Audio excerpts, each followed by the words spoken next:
Maraming mga dahilan para tayo mamroblema, malungkot, pero lalo ka lang lulungkot pag nagdagdag ka pa ng pag-aalala. Happiness is a decision.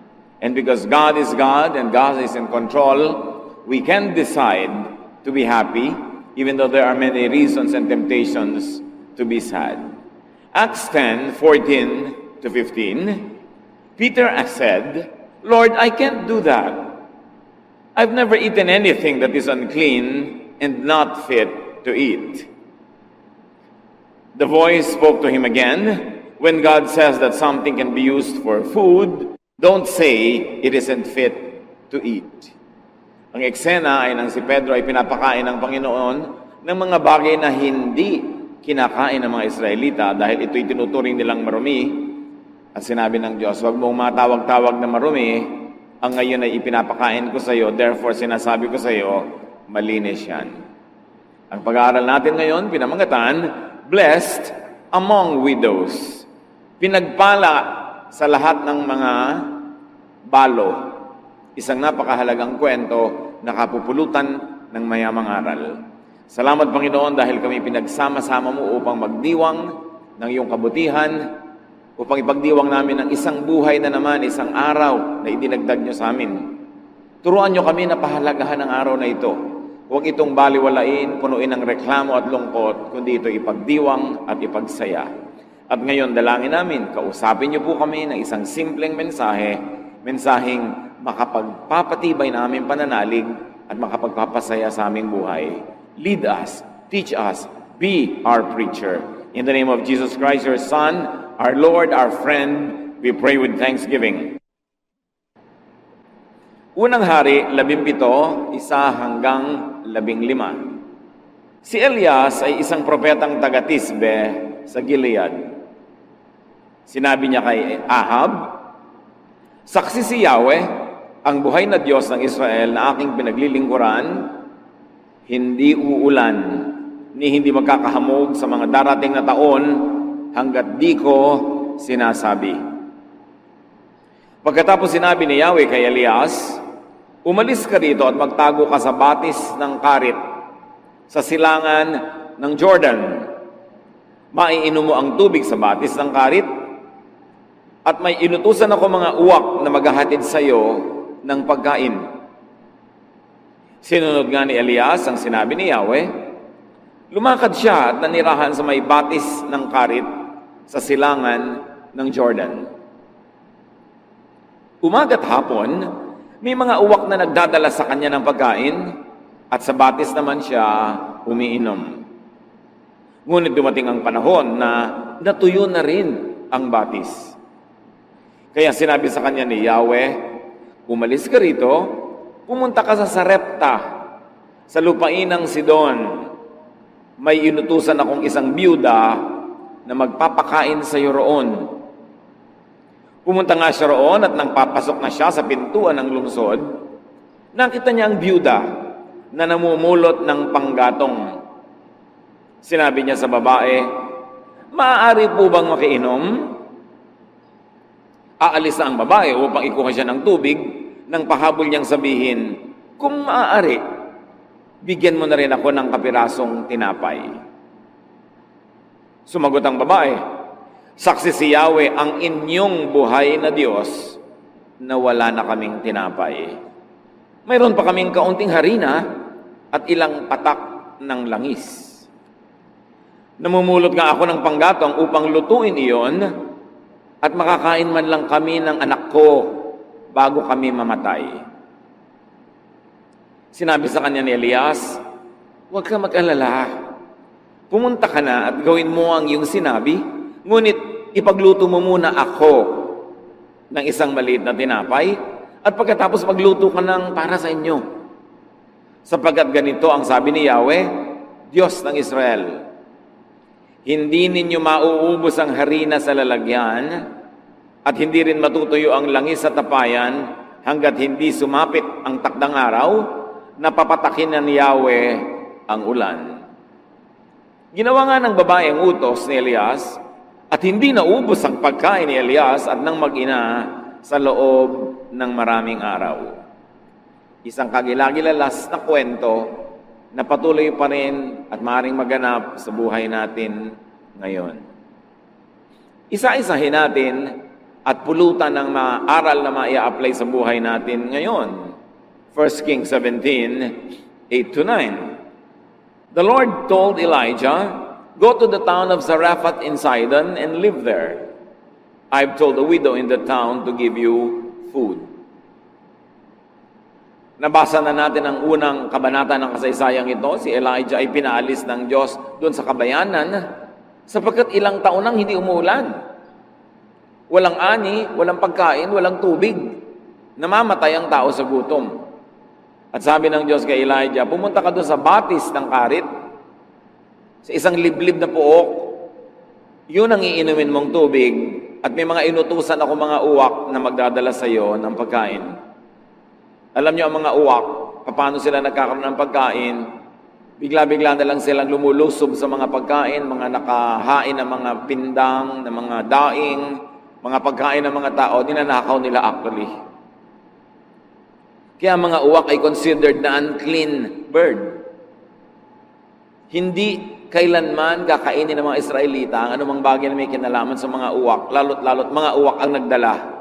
Pero sabi ng Diyos kay Elias, may mga inutusan akong uwak na araw-araw dadalhan ka ng pagkain. So God blessed Elijah through unclean birds. God now would bless Elijah through a foreigner, a non-Jew, and a widow at that. Dalawang panggagalingan ng pagpapala ng Diyos na sa karaniwang pag-iisip ay hindi aasahan na pwedeng gamitin ng Diyos at hindi tatanggapan ng mga relihiyosong Israelita dahil mga unclean o kaya ay foreigner, tapos balo pa. Na pagka sinabing balo nung unang panahon, 99% ibig sabihin mahirap.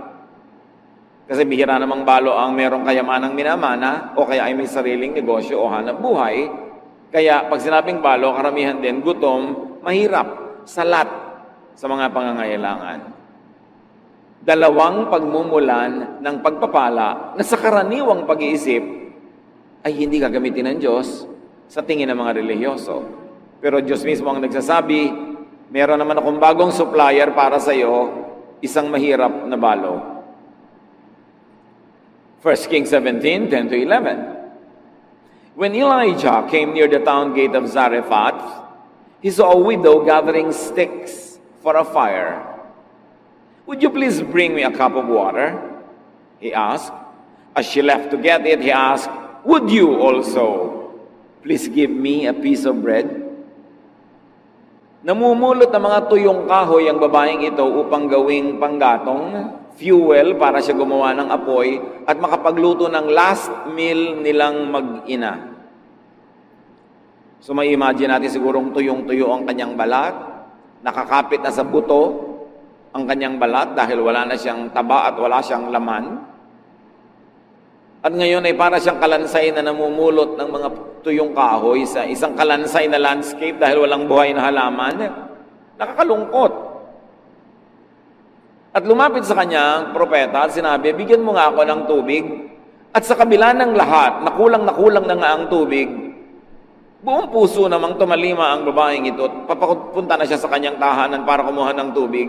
Nang biglang sabi nitong si Elijah, siya nga pala, pakidagdagan mo na rin ng tinapay, ha? Water? O sige, bibigyan na nga, pero bread during a grave drought? It seemed to be a very tall order. Parang imposible, una na ibigay, at mas imposible naman itong mama na to, ang lakas ng loob humingi ng ganitong bagay. Pero alam na natin na inutusan ng Diyos ang babaeng ito. Hindi natin alam kung paano niya nalaman ang utos ng Diyos. Maaaring siya kinausap o maaaring unconsciously nakalagay sa kanyang isip na talagang magbigay sa araw na yon o maging mapagbigay. Kaya yung pagbibigay ko minsan, ang nag-uudyok talaga sa atin, Diyos, huwag nating pigilin. Pero huwag lang tayong papauto sa mga nanggagamit at mga abusado. Kailangan din, marunong ka. 1 Kings 17:12. The widow answered, "In the name of the living Lord, your God, I swear that I don't have any bread. All I have is a handful of flour and a little olive oil. I'm on my way home now with these few sticks to cook what I have for my son and me. After that, we will starve to death. Sabi niya, isinusumpa ko sa ngalan ng Diyos mo, sa ngalan ng inyong Diyos, wala akong tinapay. Yes, meron akong konting harina, konting patak ng langis, at ngayon meron akong panggatong, gagawa ako ng apoy, magbe-bake ako ng konting-konting tinapay, at pagkakain namin yun, hihiga na kami mag-ina, at aantayin na lang namin ang kamatayan. Ganun kalala ang sitwasyon. It was grim and heartbreaking. Pero sabi ng widow, your God. The widow was not fully aware that she also believed in this God. Na nung siya ay tinutusan ng Diyos na pakainin ng propeta, siya naman ay sumangayon. Kaya't bibigyan nga niya kung anong meron siya. Tubig nga, ibibigay niya eh. Wala lang nga talagang reading tinapay, pero inamin niya, meron naman siyang konting harina. Alam niyo po ba na maraming mananampalataya na hindi nila alam na mananampalataya sila? Kasi maaaring iba yung religious background nila, iba yung nilakihan nila na environment. Pero yes, nananalig sila sa buhay na Diyos sa langit na sinasamba ng mga Israelita, pero hindi sila lang ang nakakakilala o sumasamba, bagamat meron silang conscious knowledge of this God. Hindi exclusive sa kanila ang pananalig na ito dahil maging sa Biblia, napakaraming patunay na maraming hindi Israelita ang nananalig sa Diyos. Bagamat hindi articulated, hindi ganong linaw ang kanilang mga doktrina, but in effect, in practice, they are believers, like this woman. 1 Kings 17:13-14, Elijah said, everything will be fine. Do what you have said, magluto ka ng balak mong gawin, go home and fix something for you and your son, but first, please make me a small piece of bread and bring it to me. Hindi natin alam kung si Elijah ay diabetic. Bumababa na ang kanyang sugar levels, kailangan siyang unahin. Kaya sa mga kainan, merong lane dapat ang senior citizens. Hindi lang dahil mahina na sila at may matanda na sila, marami sa kanila diabetic na rin. At alam niyo ng mga diabetic, pag nagutom, kailangan pakainin agad dyan, bumababa ang blood sugar.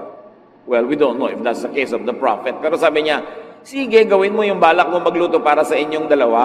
Pero pakiuna mo na ako. Magluto ka muna ng kapiraso, dalhin mo sa akin, at pakainin mo ako. Verse 14, the Lord God of Israel has promised that your jar of flour won't run out and your bottle of oil won't dry up before He sends rain for the crops. Sabi niya, tama ka, magluto ka, pero unahin mo ako. Maaaring ang uunahin niyang lutuin, yun na yung lahat-lahat ng harina niya. Wala nang matitira sa pangalawang luto. Pero sabi ng propeta, pag ginawa mo yan, hindi mauubusan ng laman ang iyong banga. Tuwing dudukwang ka at titingnan mo ang loob, meron ka uling maluluto. Kaya sige na, ipagluto mo na ako. Siguro ngayon, sa mga young people, pag sinabi mo yan, ang sagot nila sa iyo, uunahin talaga kita. Huling-huling supply na nga ito. 1 Kings 17:15, the widow went home and did exactly what Elijah had told her. Sabi sa inyo, mananampalataya ang babaeng ito Hindi lang niya alam. She had great faith.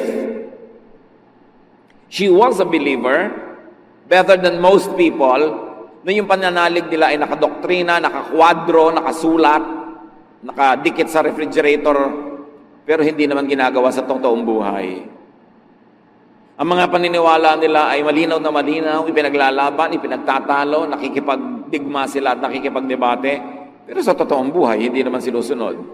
Ang babaeng ito, hindi malinaw sa kanyang pananalig, hindi niya nga alam, mananalig pala siya Pero sa totoong buhay, she practices that faith. And at least, what she had was kindness. And kindness is high religion. May bubuti pa bang relihiyon sa pagiging mabait? Sa pagiging mabuti?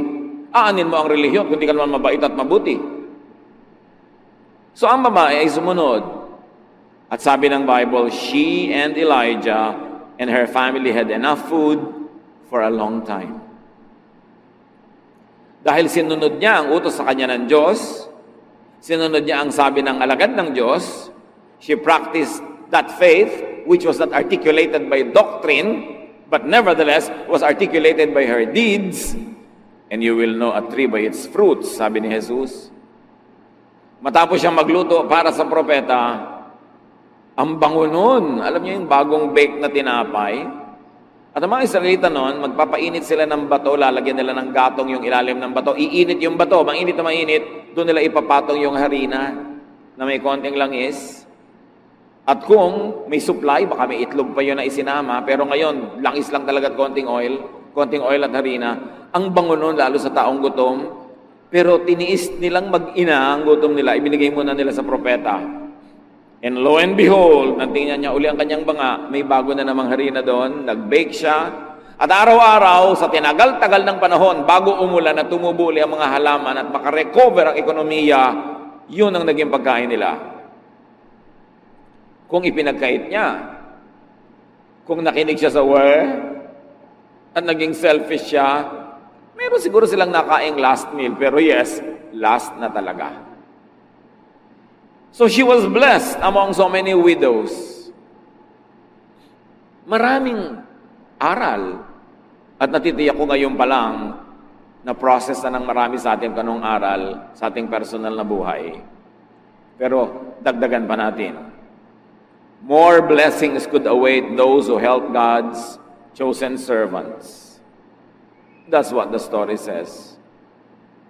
Mark 9:41, sabi ni Jesus, anyone who gives you a cup of water in my name, just because you belong to me, will surely be rewarded. Sino man daw na mag-aabot kahit man lang isang basong tubig sa kanyang mga alagad, dahil mga alagad sila, dahil naglilingkod sila sa Diyos, dahil instrumento sila ng Diyos, tiyak na magagantimpalaan. Ang babaeng ito, hindi lang tubig, pati yung huling tinapay, ibinigay pa niya. Kaya kutakot-takot na tinapay ang naging kapalit. Isang aral is that more blessings could await those who help others, even though they themselves are also needy. Ang pagbibigay sa kapwa sa panahon ng sagana ay maganda. Pero hindi ka hanga-hanga kasi sagana naman eh. Pero ang pagbibigay sa kapwa sa panahon ng pangangailangan, ng kagipitan, ng kasalatan, dakilang pananalig. Pananalig sa ano? Pananalig kanino? Pananalig sa Diyos. Na pag gumagawa ka ng mabuti, kahit sa panahong nangangailangan ka, nakikita yun ng Diyos, at Diyos ang siya magpapalit ng iyong mga ibinibigay, Diyos ang siya magbibigay naman sa iyo. Because you cannot give what you never received at first. Ano man ang ating ibinibigay ay natanggap na muna natin mula sa Diyos, kasi kung hindi ka binigyan ng Diyos, anong ibibigay mo?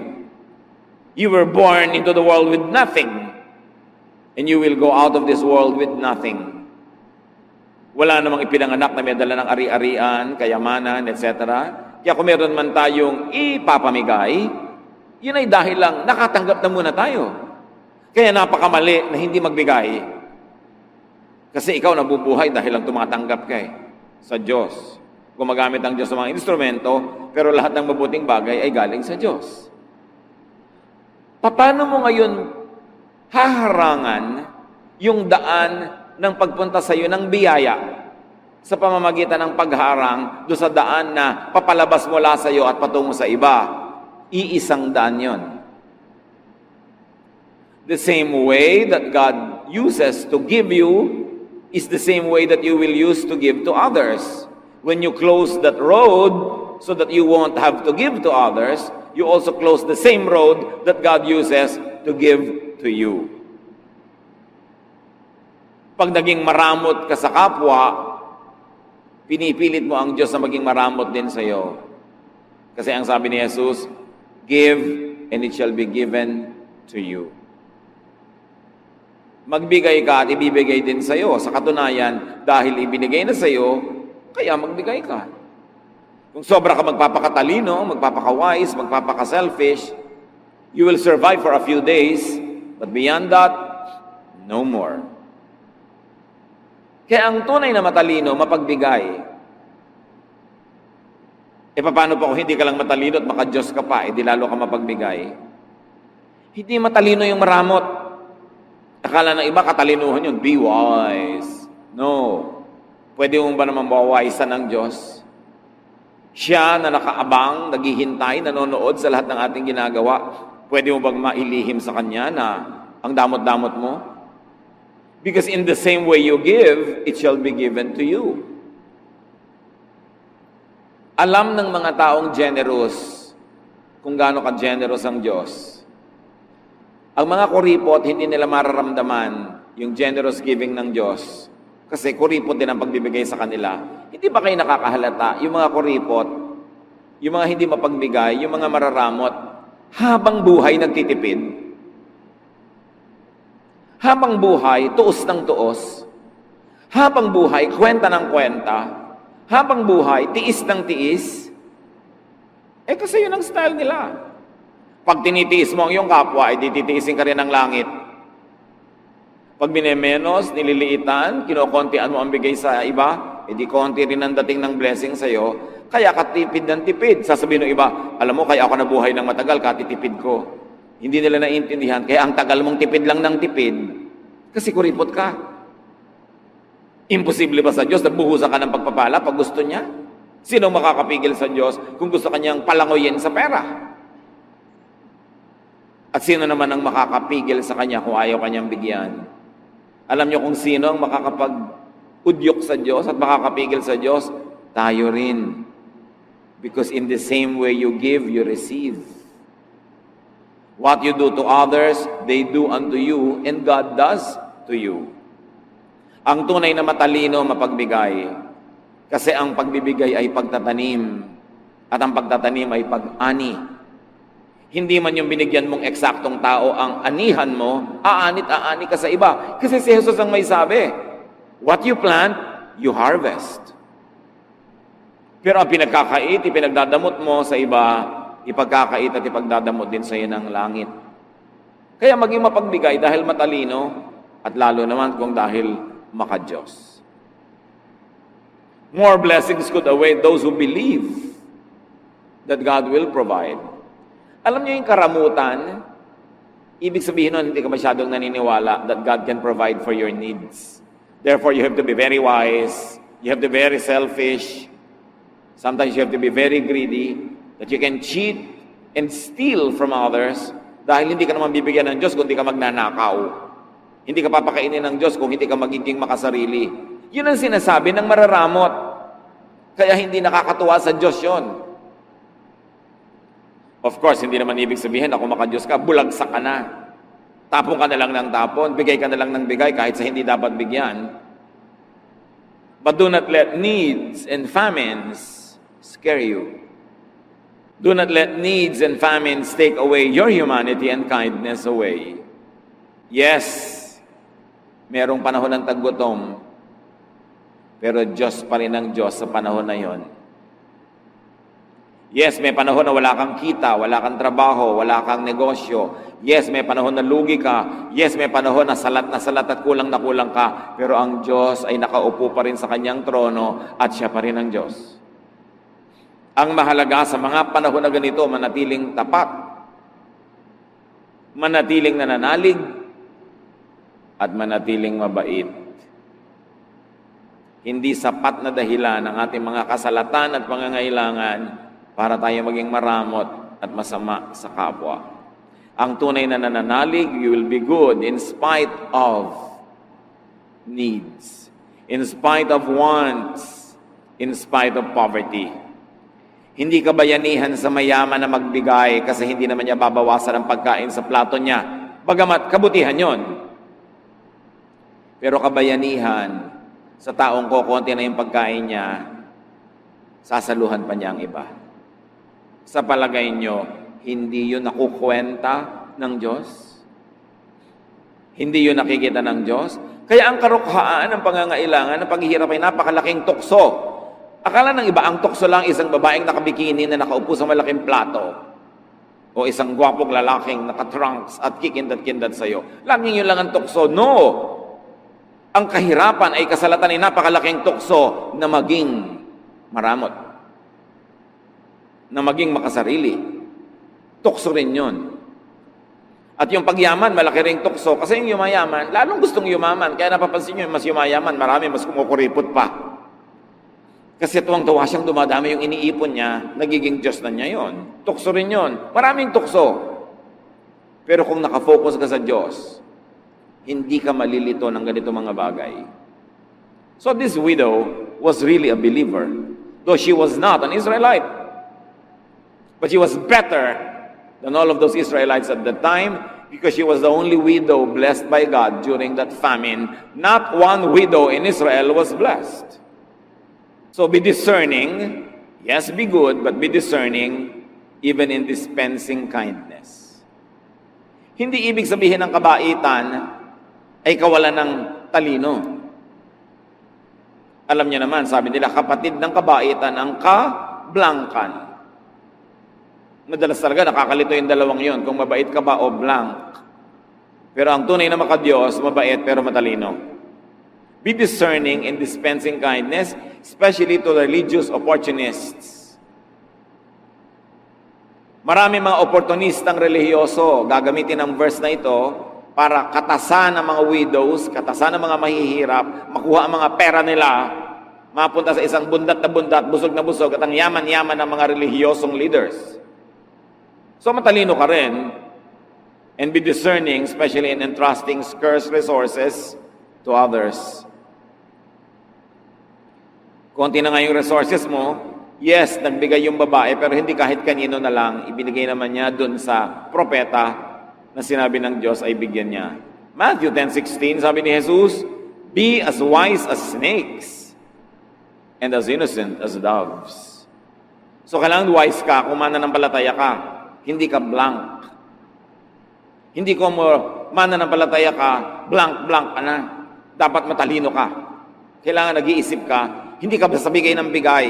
Pinag-iisipan, ipinapanalangin. Pero ayon sa udyok ng Espiritong Banal, we become generous. Belief in God is not limited to those with religious awareness. Nakita nyo yon? Wala namang masyadong sinabing religious awareness ang babaeng ito. Pero ang pananalig niya, platinum. Kasi nakikita sa gawa. Ang tunay na pananalig ay nakikita sa gawa, hindi sa salita, hindi sa doktrina, hindi sa laki o version ng Biblia na hawak mo, kundi sa gawa. Kaya maraming mga tao hindi relihiyoso sa biglang tingin, pero mas spiritual pa kaysa sa mga relihiyoso dahil sa gawa. By their deeds you will know them, sabi sa Bible. By their fruits you will know them if they are children of God. And apparently, very clearly in this story at least, and in many more other stories, God's blessing is not limited to Israel or to Israelites. God's blessing is not limited to certain persons or groups of persons. Walang limitasyon kung sino ang pwedeng pagpalain ng Diyos. Hindi garantisado na pag relihiyoso ka, blessed ka na. At meron naman mga hindi relihiyoso na be-bless. Luke 4:25-28, sabi mismo ni Jesus, isa sa mga konting kwento sa Old Testament na kinote ni Jesus, once during the time of Elijah, there was no rain for 3.5 years. And people everywhere were starving. There were many widows in Israel, but Elijah was sent only to a widow in the town of Zarephath near the city of Sidon. When the people in the meeting place heard Jesus say this, they became so angry. Nangangaral si Jesus sa loob ng bahay dalanginan nang inungkat niya ang kwento ng babaeng ito. Sabi niya, alam niyo noong unang panahon, 3.5 taong walang ulan. Anong klaseng El Nino yan? Ang tagal. Drought. Pag may drought, walang tubig. Pag walang tubig, walang halaman. Pag walang halaman, walang kakainin ng sino man. 3.5 years.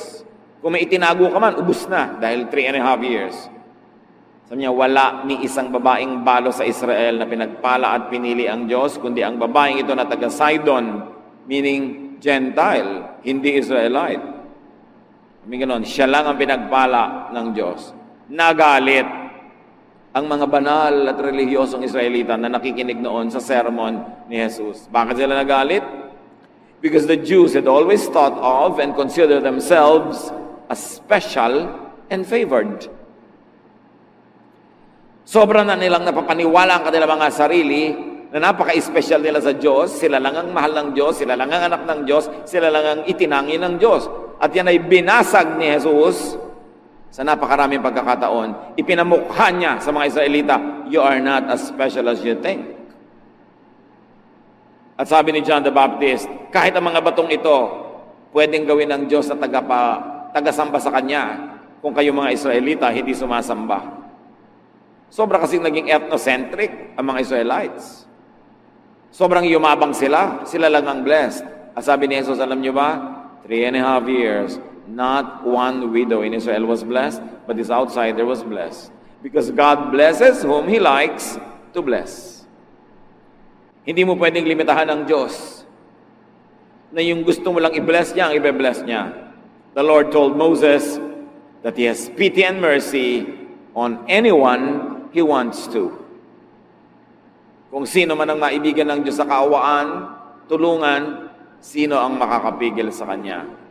So God can bless you because, maganda yun, na pagpapala ka dahil bagay ka, karapat-dapat ka, marami kang ginagawang mabuti, religyoso ka, etc. But God can bless you in spite of. Yes, pwede kang pagpalain ng Diyos dahil bagay ka, at pwede kang pagpalain ng Diyos kahit di ka bagay pagpalain, lalo sa tingin ng iba. God can bless you anyhow, anyway. Ganon kahiwaga ang Diyos. At kahit nagugutom ang buong bayan, God can bless you if God likes to bless you. Kahit huling harina mo na yon, pwede niyang dagdagan kung gusto niya. Luke 1:37, nothing is impossible for God. Walang imposible. Kaya pagka meron tayong mga suliranin, meron tayong mga pangangailangan, huwag kayo dun tumitig. Ang titigan nyo yung Diyos na kayang lutasin ng ating mga suliranin. Pag meron kang pangangailangan, ang titigan mo yung Diyos na kayang magbigay. Pag may kinakatakutan ka, ang Diyos ang tingnan mo na siyang nagbibigay sa iyo ng proteksyon laban sa iyong kinakatakutan. Sa oras na ang tingnan mo dilim, nalilimutan mong may liwanag. Pag ang pinakuan mo ng mata ay problema, nalilimutan mong may solusyon. Lahat ng problema may katapat na solusyon. Pero pastor, wala pong solusyon ang problema ko. Eh di hindi problema yon. Kasi pag may problema, may solusyon. Yun ang ibig sabihin ng problema. Pag walang solusyon, hindi problema, huwag mong problemahin, tanggapin mo. Kaya naman kung minsan nahihirapan ka, pinoproblema mo ang hindi problema. Halimbawa, ang height ko lang po, 3 feet and 2 inches. Problema ba yan? Anong solusyon? Wala po. Di hindi problema, tanggapin mo. Tumungtong ka na lang sa bangko. Ba't mo pinoproblema? Hindi pala problema dahil walang solusyon. Ngayon, kung may solusyon, yun ang problemahin mo. Tumingi ka sa Diyos ang lakas na malutas yan. Walang hindi kaya ang Diyos. Mark 9:23, if you can, said Jesus, everything is possible for one who believes.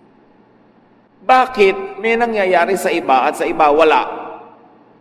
Maraming dahilan. Maaring hindi ng kalooban ng Diyos para sa kanila, maaring hindi pa yun ang panahon. Pero, ang pinakamalaking dahilan ay ang ating personal na pananalig.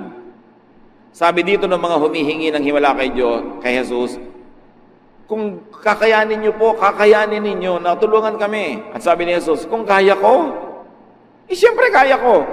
Pero hindi yung kaya ko pinag-uusapan. Ang pinag-uusapan ay, nananalig ka ba? given na kaya ng Diyos. Pero hindi como kaya ng Diyos ay gagawin ng Diyos kung wala ka namang pananalig.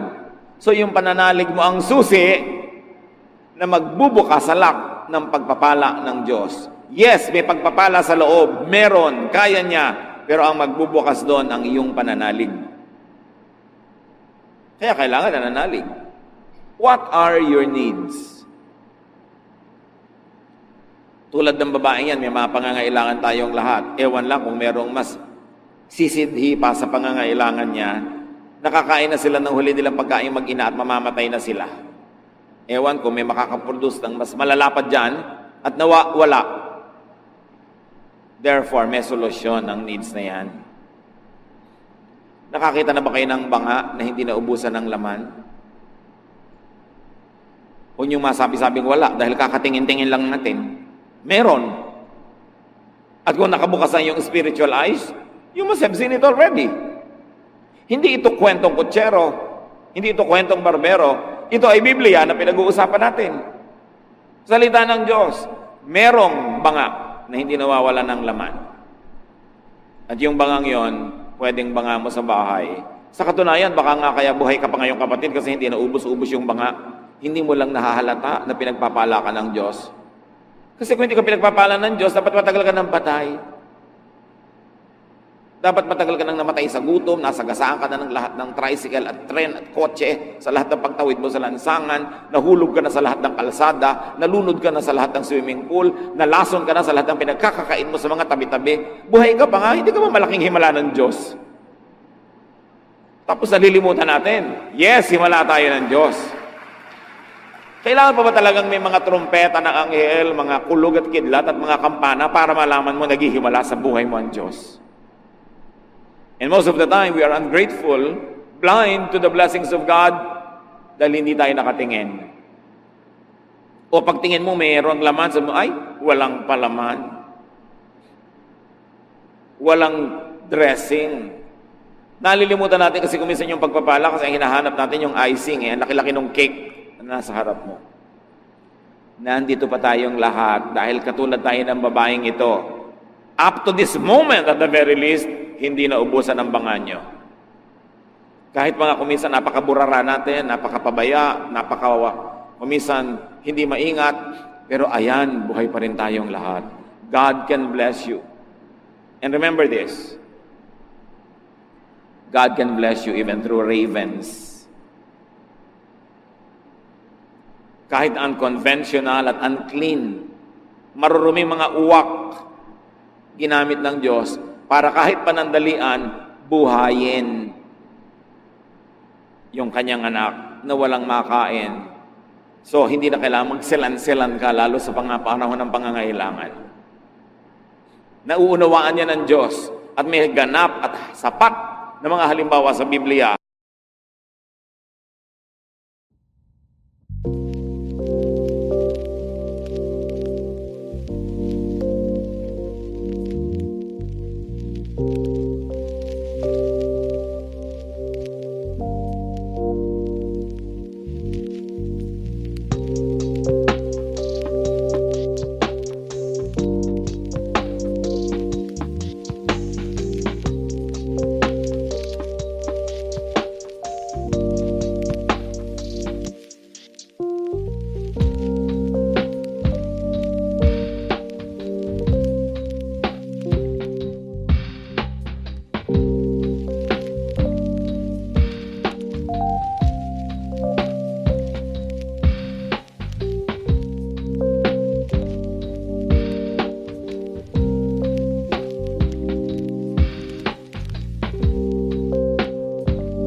Ang Diyos nga nagsalita sa pamamagitan ng isang donkey.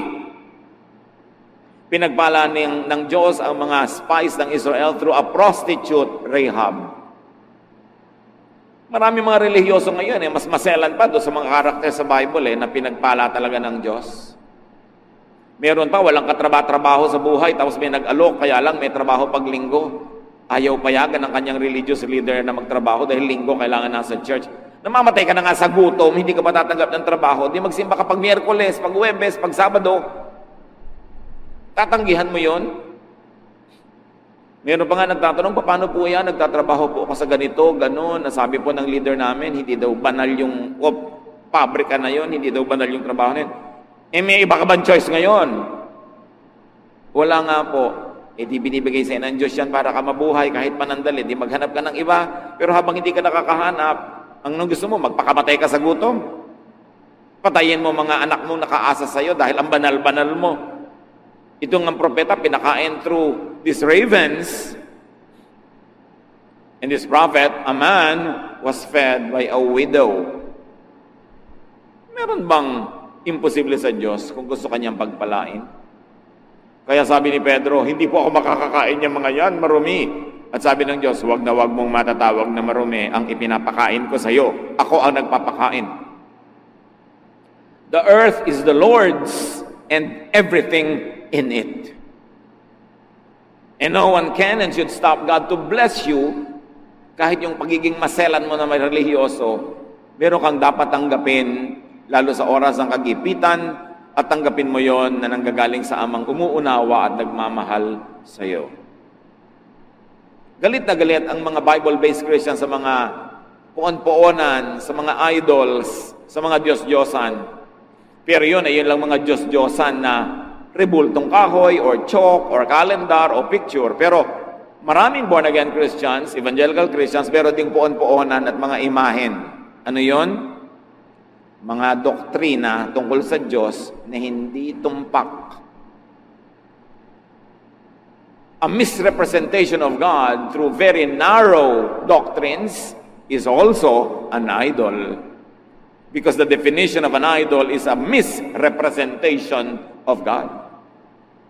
So when you misrepresent God, make God angrier than He is, make God look more strict than He is, you are actually creating an idol and you are worshiping an idol.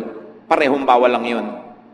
Isang galit na galit ka sa rebultong kahoy, rebultong bato, pero may rebulto ka wala sa utak mo, doktrina tungkol sa Diyos na mali. Baluktot, salungat, sa tunay na imahe ng Diyos na mabait, mabuti, maunawain, mapagpatawad. So, you could be blessed by God even through an unlikely source. May nagtatanong pa, paano po pag may nag-donate ng tithe ng napanalunan niya sa loto, tatanggapin niyo po ba? Sabi ko, aba, yes, dalian. Galing po sa loto. Galing po sa kanino lahat ang pera sa mundo? Ibig mo sabihin, examining ko pa ang lahat ng nagtatithe dito? Nasa Diyos yun at nasa nagbibigay. At kung galing man sa hindi maganda, dahil ibinigay niya sa maganda, di gumanda. Hindi ba galing din tayo sa dilim, hinugod sa dilim? Galing din tayo sa hindi maganda? Pero dahil sa Panginoon, gumanda ang situation natin. Lahat napapaganda ayon sa puso at ayon sa layunin. Huwag sobrang maselan.